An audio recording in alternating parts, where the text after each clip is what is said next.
Hey, what's going on, guys? Mush back at it with another video. Want to talk about the massive GTA 6 leak that is going around by Tom Henderson. He did a pretty in-depth video on it, so I would highly recommend you to check that out. That has since been backed up by Jason Schreier as well as VGC Video Game Chronicle, so thought this would be a good time to talk about it. And Ubisoft has pulled Might and Magic 10 Legacy from sale on Steam after DRM server shut down and backlash with that game. That game's getting review bombed to hell right now on Steam. We'll talk that at the end of this video. But first of all, let's talk Grand Theft Auto 6. Now, right off the top, you guys should be well aware this game isn't coming out for a very long time. It is expected around 2024 to 2025. So yes, like 3 or 4 years away at the very least, and who knows, with the release window that far away, it could easily be pushed to even later. Kind of like what's going on with Elder Scrolls 6 right now. We're not going to see this game for a while, but hey, credit to Rockstar for not actually announcing the game, unlike Bethesda getting a teaser trailer up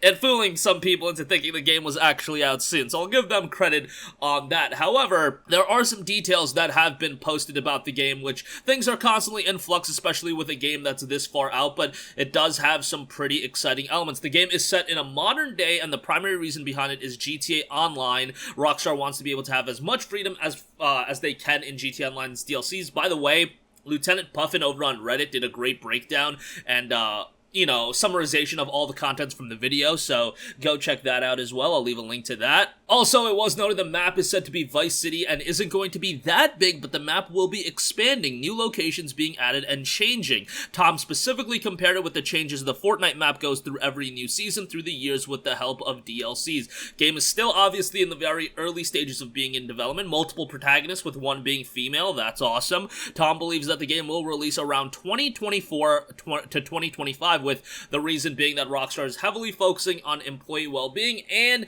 the game is going to be a current-gen only title, so obviously when you look at the PS5 market right now, not a lot of people have a PS5, so they want to maximize sales with as much people as they can. And then GTA 5 is still making a ton of money for them, and that's why that game is also being released on PlayStation 5 and Xbox Series here very, very soon. And again, Jason Schreier and VGC backed this up, so this is probably as likely as it's going to get as far as information on this game. Do not expect it for a while. That is something that needs to be said over and over again, because sometimes people get way too excited, push the cart before the horse, and then you end up with a Cyberpunk 2077 situation where people are anticipating the game, their entire teenage and adult lives, and then the game doesn't turn out to be that great, and then they're ready to start a riot or something like that, obviously.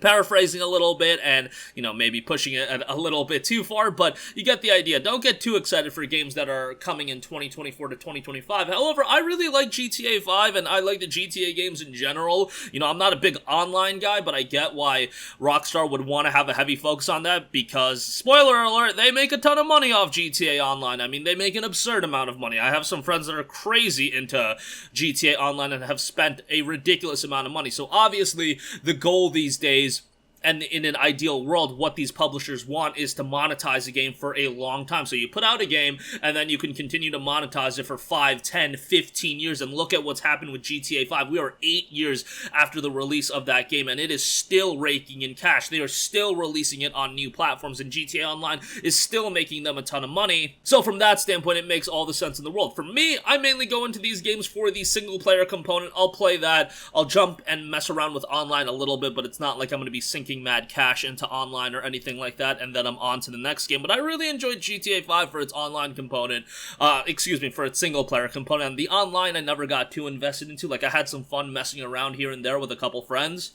but it was never something I spent a great deal of time on, so bear that in mind. But let me know what you guys think. The idea of an evolving map in Vice City is pretty exciting.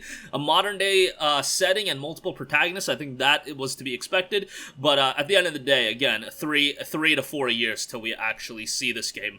Okay, moving on from that, another story that's going around, Ubisoft pulls Might and Magic 10 Legacy from sale after DRM server shutdown backlash. Now, this is a problem because you would think that DRM server, a DRM getting takedown or a server getting takedown, online support not continuing, that wouldn't actually affect the single player portion of the game, but that is not the case here. It was noted on Eurogamer. By doing so, however, Ubisoft has also appeared to shut down DRM servers for the game, leaving some unable to access significant portions of its single player content and its DLC. Now, they've pulled the game from being bought on Steam. However, this actually does not help the people that have existing purchases of the game, and now they are SOL. The game has since gotten a very negative reception on Steam, 15% positive reviews across 58 reviews in the last 30 days.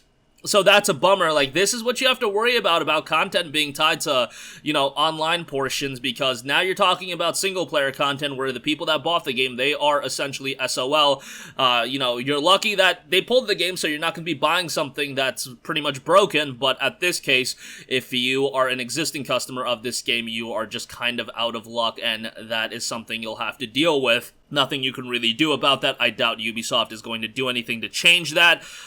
Just kind of the reality of the situation here. But yeah, the negative reviews are probably justified in this case. And yeah, the negative reviews are all just people upset about Ubisoft, and rightfully so, given that they did take people's hard-earned money, and now it is kind of a digital paperweight on their Steam library. But nevertheless, that's going to wrap up this one. Let me know what you guys think about GTA 6. Again, it's hard to get too excited about the game, but I imagine some people are anyway, just because the game is so far away. I mean, we've been through these situations where games are so far away. Like, I have faith in Rockstar. They usually deliver high-quality products, you know, sans online components of games sometimes, but, yeah, RDR2 and GTA 5 were both really great games, and I expect the same for GTA 6 when I do play it. Hopefully, you know, I'll still be in my 20s when I play that game. But Ubisoft has also pulled Might and Magic 10 Legacy from sale after DRM server shutdown backlash. I'll leave a link to Eurogamer where you can read more about that, but kind of a crappy situation all around, and something that is going to be a little bit more regular in gaming as a whole when situations like this and games that are tied so significantly to online, you know, portions, that is a bit unfortunate. So let me know all your thoughts in the comment section down below. As always, thanks for watching. I'll catch you guys in the next one. Peace out. Hey, what's going on, guys? Mush here again. Hope you enjoyed the video. As you guys might know, YouTube's notification system is sometimes a little bit wonky, even if you're subscribed to the channel. Maybe you're not abundantly aware that I uploaded a video. To remedy that situation, make sure you hit the bell notification button. This way, whenever I upload a new video, and I try to upload as consistently as possible, you will be notified directly of the upload, and you can watch it as soon as it goes live. I would really appreciate if you guys hit that button so you can stay up to date with all of the content I'm posting. But as always, guys, thanks for watching, and I'll catch you guys in the next one. Peace out.